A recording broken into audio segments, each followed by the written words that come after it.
और आज आप सबको मैं माल कमाने का नुस्खा देने वाला हूँ। हमारे ऋषि मुनियों का दिया हुआ बहुत बड़ा कोड है, जिसने ये कोड ब्रेक कर लिया उसका घर धन धान्य से भरपूर हो जाएगा। जो मेरे घर पे हर बहू करती है और हमारे हर बच्चे को आदत पड़ी हुई है, क्योंकि भाई कमाई तो आगे उन्होंने भी करनी है ना।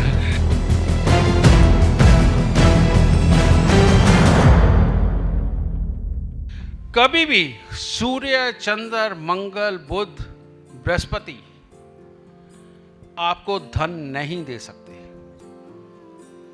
कभी नहीं दे सकते। अगर जन्म कुंडली के अंदर शनि, राहु, केतु, शुक्र खराब हो गए तो कभी आपको धन नहीं मिलने वाला। मेहनत पूरी मिलेगी।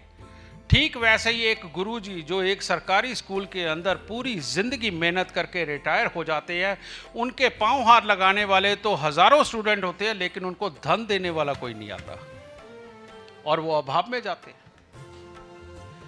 ये ग्रह अगर अच्छे हो गए और शनि, राहु, केतु और शुक्र अगर खराब हो गए तो मेहनत करके आप सम्मान कमा सकते हो, माल नहीं कमा सकते। और आज आप सबको मैं माल कमाने का नुस्खा देने वाला हूं। जो मेरे घर पे हर बहू करती है और हमारे हर बच्चे को आदत पड़ी हुई है, क्योंकि भाई कमाई तो आगे उन्होंने भी करनी है ना। तो वो है हर रोज घर की पहली रोटी आधी गाय को, आधी से आधी कुत्ते को और आधी से आधी कौवे को। ये तो कहने के लिए आप पहली 3 रोटियां निकाल सकते हो, एक गाय के लिए, कुत्ते के लिए, कौवों के लिए। अब ये तो ऐसे कह दिया, ये तो कोई टोटका हो गया, चमत्कार हो जाएगा, डाल के आओ घर पे आए माल पड़ा मिलेगा। बिल्कुल गलत है। इसी तरह से आप भगवान की पूजा करके और उससे ये एक्सपेक्ट करके कि मैंने पूजा करी है, मेरे को परमात्मा माला माल कर देगा, यही मूर्खता हम सब लोग कर चुके हैं। बिल्कुल गलत है। हर चीज का जब तक भाव ना उत्पन्न किया जाए, जब तक उसकी साइंस को ना समझा जाए और जब तक कि वो ये ना समझा जाए कि वो साइंस हमारे ऊपर कैसे काम करेगी, तब तक आप लोग नहीं कमा सकते, नहीं पा सकते। मां लक्ष्मी की तस्वीर आप सब लोग देखते हो, दीपावली पे तो खास तौर पे पूजन करते हो। तो इतने साल हो गए तुम्हें दीपावली का पूजन करते हुए, किस किस के संदूक भरे हुए हैं सोने चांदी की गिन्नियों से? भरे किसी के? पर ये भरेंगे कैसे? मैं बताता हूं कैसे भरेंगे, और अगर वाकई ना भरे ना तो नाम बदल देना। इसको भरने का तरीका क्या है? आप मां लक्ष्मी की तस्वीर देखते हो, वहां बीच में मां लक्ष्मी बैठी है, देखते हुए लेफ्ट हैंड पे आपको मां सरस्वती नजर आती है, राइट हैंड पे गणपति जी बैठे हुए हैं, पीछे से 2 सफेद हाथी गागर में से गंगा जल निकाल रहे हैं या धारा निकाल रहे हैं। ऐसे मिलती है मां लक्ष्मी।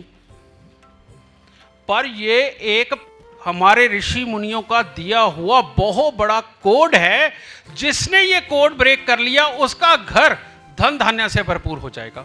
ये कोड है मां लक्ष्मी का। और ये कोड क्या है, इसको ब्रेक मैं करके आपको बताता हूं। ये कोड ये है कि मां सरस्वती, यानी कि कुछ ज्ञान आपके पास होना चाहिए।